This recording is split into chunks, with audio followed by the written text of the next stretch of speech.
because I did a lot of theater in the Mm-hmm. Philippines, and so I never really did any screen acting apart from doing commercial Mm-hmm. stuff. Because it's like a whole different industry you had to get into. It's not like here, like if you're an actor, you're an actor. You go for everything, Mm-hmm. you know. So back there is the things that you have to do to set your foot in the theater is a totally different thing that you have to do to get on screen. And you know, Hmm. so I was just doing a lot of theater, and I thought that was what I was going to do here. But then So, after can doing you, like, for those of us who don't know what East West is, can you lay the groundwork oh for what yes, that is so first? East West Players is the first theater of color in the whole U.S., if I'm not mistaken, and Love it's that. an Asian oriented um, theater. You know, leans more to back then. It was like doing the same musicals other people do, just with an Asian cast. But I think now there's a huge push to like doing more original stories and making a bigger push in highlighting the South Asian and the Southeast Hmm. Asian communities, because you know even within the Asian community, you know those the South Asians and the Southeast Asians are still underrepresented. So trying to get more of those stories up to the surface. And yeah, so for example, the last show that I did with them was La Cage aux Folles, which is like the birdcage. It's essentially the Mm-hmm. birdcage.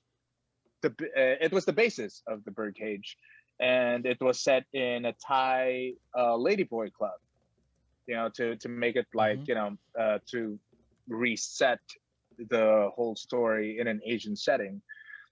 So that's one of the examples of like just kind of adapting it a little bit. But then now, why not just create our own stories? We have different neuroses and different cultural trauma. So, so it's one thing to repurpose a story Cultural from, you trauma. know, Sorry, it was just like such a cultural light. trauma. What are you talking about? Tell us. Do tell. Yeah, colonizers. Ha ha. Ah, You know, like we things we like know that that. here. And We know that here. We feel you. right. We all have our own story. Yeah, definitely. Yeah, so East West Place has been great in terms of being a springboard for that, and then now, you know, just doing that thing, doing the LA thing. No. Hmm. Nice, nice. How do you Hell like yeah. Hell LA? yeah. I love LA. I mean, I'm not sure if it's no, I mean, when I visited my friend in New York, because a close friend of Mm. mine, he played the engineer, and as you know, most Filipinos are in Miss Saigon. I'm probably one of the few Filipinos who didn't do Miss Saigon. Do you guys know what Miss Saigon is? Do the Yes. listenership You know can what Miss explain it Why to don't Saigon them. is? why don't you let us know? Yeah.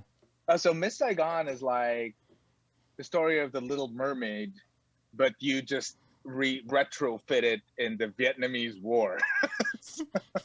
Oh, okay. So it's almost the same story for not forbidden love, but just impractical love between a white dude and a Vietnamese girl set in the Vietnam War. But then it's one of those things because the Philippines is an English speaking country, and Mm-hmm. so we like it. We copy well. We're good mimics, which explains Arnel Pineda's ascent into being the Journey's lead singer because he Mm-hmm. can essentially perform. What's his name? What was Journey's original singer's name?